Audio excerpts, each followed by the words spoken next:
પ્રકરણ 15 બાયોલોજી, જૈવ વિવિધતા અને સંરક્ષણ. બરાબર. તો આગળના લેક્ચરમાં આપણે અક્ષાંશીય ઢોળાંશ, જાતિ વિસ્તારના સંબંધો એના વિશે આપણે વાત કરી હતી. તો આજના લેક્ચરમાં આપણે નિવસન તંત્ર માટે જૈવ વિવિધતાનું મહત્ત્વ એના વિશે આપણે વાત કરીશું. બરાબર.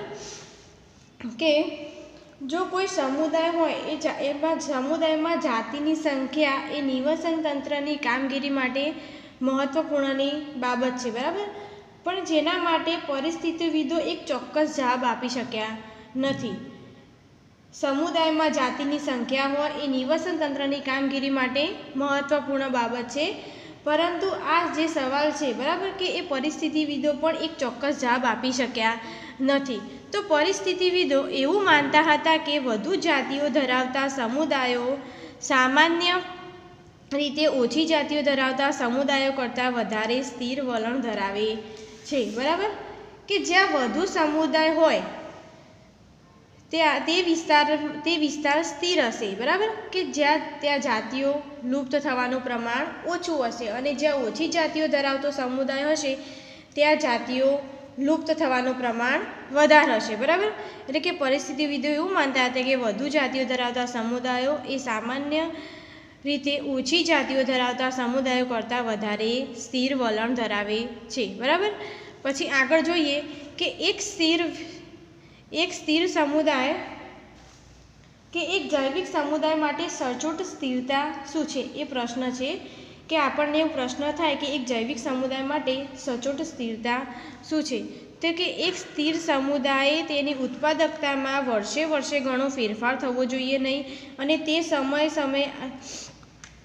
સમય સમયે આવનારા અવરોધો માટે પ્રતિરોધક કે પ્રસંગોપાત વિક્ષેપો એટલે કે કુદરતી કે માનવ સર્જિત સામે પ્રતિકારક કે સ્થિતિસ્થાપક હોવું જોઈએ. બરાબર. તો કે આપણને એ પ્રશ્ન થાય કે જૈવિક સમુદાય માટે સચોટ સ્થિરતા શું હશે. સ્થિરતા એટલે કે જેટલું લુપ્ત થાય એટલું ઉગી જાય. બરાબર. સ્થિરતા એટલે કે જેટલું લુપ્ત થાય, એટલે કે અમુક છોડ જતા રહે અને બીજા છોડ ઉગે. બરાબર. એને સ્થિરતા કહેવાય. બરાબર. એના એ જગ્યા પર સ્થિર વલણ ધરાવે તો ઉત્પાદકતામાં વધારો કે ઘટાડો થવો જોઈએ નહીં. બરાબર. અને દુકાળ પડે એક સ્થિર સમુદાય તેની ઉત્પાદકતામાં વર્ષે વર્ષે ઘણો ફેરફાર થવો જોઈએ નહીં. બરાબર. ઉત્પાદકતામાં વધારો કે ઘટાડો થવો જોઈએ નહીં, અને તે સમય સમયે આવનારા અવરોધો માટે પ્રતિરોધક કે પ્રસંગોપાત વિક્ષેપો કુદરતી કે માનવ સર્જિત સામે પ્રતિકારક કે સ્થિતિસ્થાપક હોવું જોઈએ. દુકાળ પડે એટલે વિક્ષેપો એટલે કે દુકાળ પડે, અતિવૃષ્ટિ થાય, આવા વિક્ષેપો આવે. બરાબર. તો તેના સામે પ્રતિકારક કે સ્થિતિસ્થાપક હોવું જોઈએ, અને વિદેશી જાતિઓ દ્વારા થતા આક્રમણ માટે પણ પ્રતિરોધક હોવું જોઈએ. વિદેશી જાતિઓ હોય તેની સામે પણ તે પ્રતિરોધક હોવું જોઈએ.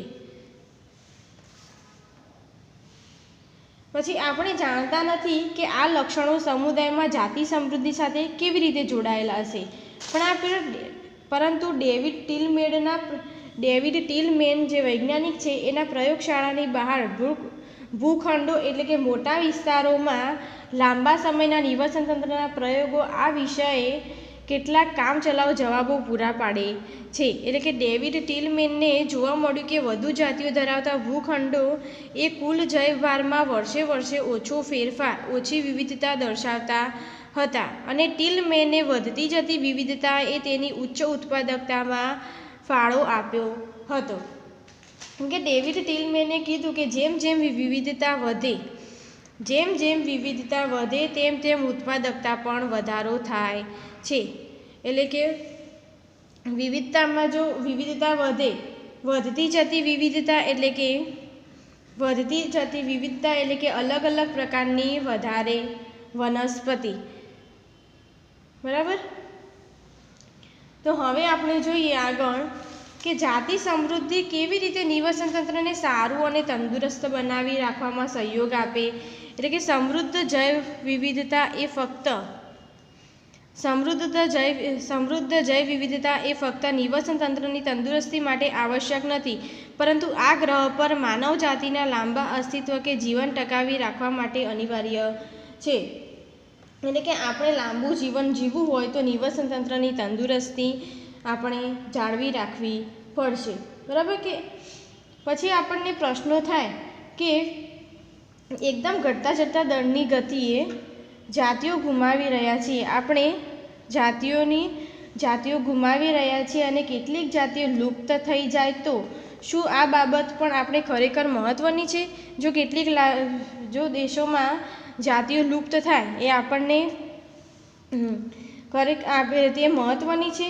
અને જો પશ્ચિમ ઘાટના વૃક્ષો પર જોવા મળતી દેડકાની એક જાતિ હંમેશ માટે લુપ્ત થઈ જાય તો પશ્ચિમ ઘાટના નિવસન તંત્રો ઓછા ક્રિયાશીલ બની જશે. આ પણ આપણને પ્રશ્ન થાય છે કે જો પૃથ્વી પર કીડીઓની 20,000 જાતિઓની બદલે માત્ર 15,000 જાતિઓ જ રહે તો આપણા જીવનની ગુણવત્તા કેવી રીતે અસર કરે, બરાબર. કે 20,000 જાતિઓ છે એમાંથી 15,000 જાતિઓ જ રહે અને એમાંથી 5,000 જાતિઓ લુપ્ત થઈ જાય તો આપણને જીવન ટકાવી રાખવા માટે કેવી રીતે મહત્ત્વનું છે. તો એવા આપણને કેટલાક પ્રશ્નો થાય છે કે આવા પ્રશ્નના કોઈ સીધા જવાબ નથી, પરંતુ સ્ટેનફોર્ડના પરિસ્થિતિવિદ પોલ એહર્લિચ દ્વારા ઉપયોગ કરવામાં આવેલી સાદૃશ્યતા ધી રિવેટ પોપર પૂર્વધારણા દ્વારા આપણે યોગ્ય વિચાર પરિપ્રેક્ષ્ય વિકસિત કરી શકીએ છીએ, બરાબર.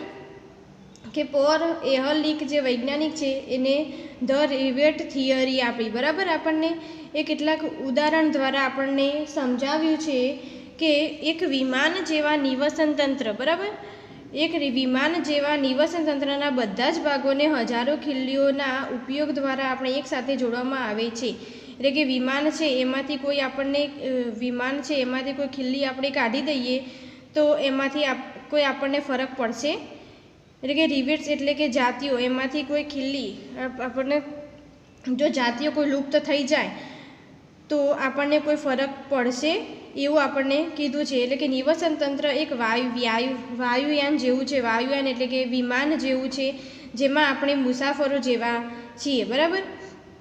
નિવસન તંત્ર એક વિમાન જેવું છે, વિમાન એટલે એમાં વિમાનની વાત કરી છે અને જેમાં આપણે મુસાફરો છીએ, બરાબર. પછી આપણે જોઈએ કે જો વિમાનના દરેક મુસાફરો તેના જોડેલી એક ખીલ્લીઓ એટલે કે રિવેટ્સ, બરાબર કીધું, બરાબર. આગળ ખોલીને તેમના ઘરે લઈ જવાનું શરૂ કરે અને આવી રીતે જાતિઓ લુપ્ત થઈ જાય છે. એટલે કે જો વિમાનના દરેક મુસાફરો તેમાં જોડેલી એક ખીલ્લીઓ હોય, બરાબર. વિમાનમાં ખીલ્લીઓ જોડેલી હોય, ખુરશીમાંથી જો એ ખીલ્લી કાઢી દઈએ તો આપણને શું ફરક પડે એવી વાત છે, બરાબર. કે આવી રીતે જાતિઓ પણ લુપ્ત થઈ જાય છે. ત્યારે શરૂઆતમાં તો વિમાનની સુરક્ષાને અસર થશે નહીં, બરાબર. એક ખીલ્લી કાઢી કોઈ ફરક પડશે નહીં, પણ જો જેમ વધુને વધુ ખીલ્લીઓ ખોલી લેવામાં આવે, દૂર કરવામાં આવે ત્યારે કેટલાક સમય પછી વિમાન જોખમી રીતે પડી ભાંગશે, બરાબર. નિવસન તંત્રની ક્રિયાશીલતા પણ યોગ્ય રહેશે નહીં, બરાબર. જો વિમાનમાંથી આપણે એક ખીલ્લી કાઢી કોઈ ફરક ના પડે, બરાબર. પણ જેમ વધુને વધુ ખીલ્લીઓ કાઢીને આપણે ઘરે લઈ જઈએ તો વિમાન જોખમી પડી ભાંગશે, બરાબર. એટલે કે ભંગાર થઈ જશે એ વિમાન. અને સાથે સાથે એ પણ મહત્ત્વનું છે કે કયો રિવેટ્સ કાઢી નાખવામાં આવ્યો છે અને તે પણ નિર્ણાયક કે અંતિમ જોખમી હોઈ શકે છે. એ વિમાનમાંથી કયો રિવેટ્સ કાઢવામાં આવ્યો છે, કયો રિવેટ્સ નથી કાઢ્યો, એમાં ખોટ કે નુકસાની આપણને બની શકે, બરાબર થઈ શકે.